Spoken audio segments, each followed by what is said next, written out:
Public platform के पत्रकार कुमार अभिनव जी को भोजपुरी के पावर राइटर पवन सिंह के निजी मामला को जानने के लिए काफ़ी ज़्यादा ही एकदम इच्छुक है और एकदम पावर राइटर के पवन सिंह के निजी मामला को जानने के लिए एकदम बेचैनी है इनको अंदर। और एक ऐसा वीडियो बना है पावर राइटर पवन सिंह के बारे में। एक पिछले बार भी इनका इंटरव्यू और इनका वीडियो देख चुका था तो नहीं बोला था, लेकिन इस बार हम कुछ कुमार अभिनव जी को बताने और पूछने आए हैं।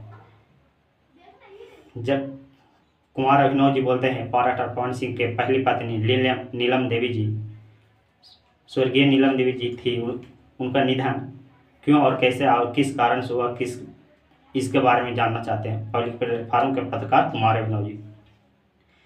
पावर राइटर पवन सिंह के और ज्योति सिंह के निजी मामला के बारे में जानना चाहते हैं। ज्योति सिंह के पावर अक्षरा सिंह और पावर राइटर पवन सिंह में खटास क्यों आई, किसके कारण दूरी हुई, इसके बारे में जानना चाहते हैं। भोजपुरी के पावर राइटर पवन सिंह के निजी मामले को जानना चाहते हैं पब्लिक प्लेटफार्म के पत्रकार कुमार अभिनव जी। तो मैं इनको बता देना चाहता हूँ कि आप तो पंडित हैं और कुमार अभिनव जी आप पंडित हैं, छोड़िए कुछ भी हो, लेकिन पंडित जी का काम होता है टिक रखना। आप टिक क्यों नहीं रखें, इसका मतलब कोई भी पूछ सकता है। कोई नहीं, हम पूछ रहे हैं, बताइए। पंडित को काम होता है धोती कुर्ता पहन करके पूजा पाठ करवाना, आप पूजा पाठ क्यों नहीं करवा रहे हैं, ये मेरा कहना है। मेरा सवाल है, बताइए आपके परिवार में कौन लोग क्या करते हैं, कौन चीज़ किसको किस चीज़ में रुचि है, आप बता सकते हैं। आपको और आपके घर वालों के साथ कैसा लगा हुआ कैसा संबंध रहता है, इसके बारे में बता सकते हैं? नहीं बता सकते।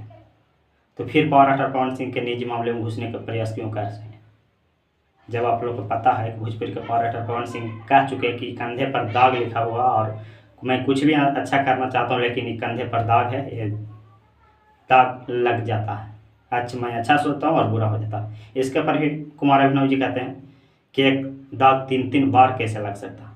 जब दाग लगना होता है तो 3 बार नहीं 10,000 बार लग सकता है, समझ गए। कुछ भी कर सकता तो गलत हो सकता है, क्यों भगवान के यही मंजूर है। क्या पता पावर राइटर पवन सिंह अच्छा सोचते होंगे, सही बात है, भगवान नहीं अच्छा चाहते होंगे।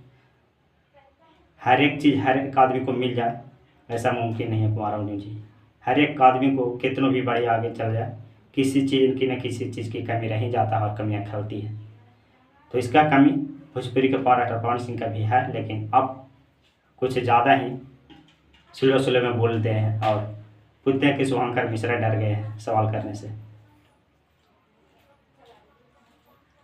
अब तो शुभंकर मिश्रा सवाल करने से डरे या नहीं डरे, तो शुभंकर मिश्रा जी जानते होंगे पावर राइटर पर कोई भी उतने बड़े सुपर राइटर के साथ जाएगा तो जाहिर सी बात है कि एक अहुदा में बात करेगा, चाहे तो कोई भी पत्रकार जिस लेवल का वो कला है। लेकिन फिर भी आप उनको निजी मामले पर लेकर के कुछ छेड़छाड़ किए हैं तो इसके बारे में आपको कुछ से पूछें और बताइएगा, और आपको बुरा लगा होगा तो माफ़ कीजिएगा। हम तो कुछ नहीं बोले हैं, लेकिन आप कैसा चरित्र का है, कैसा व्यवहार है, आपको पब्लिक नहीं जानती है। पब्लिक तो आपको बारे में अच्छा जानती है, लेकिन आप लोग अपना चरित्र को बारे में कभी बताने का प्रयास किया नहीं किया। तो ये प्यार भरा रिप्लाई है। अगर अगली बार आप पावर राइटर पवन सिंह के निजी मामले में कुछ ये ज़रूर पूछ सकते थे कि पावर राइटर पवन सिंह और ज्योति सिंह का चुनाव के बाद से साथ क्यों नहीं दिख रहे हैं। ये सलीलतापूर्वक सवाल पूछा जाता सकता।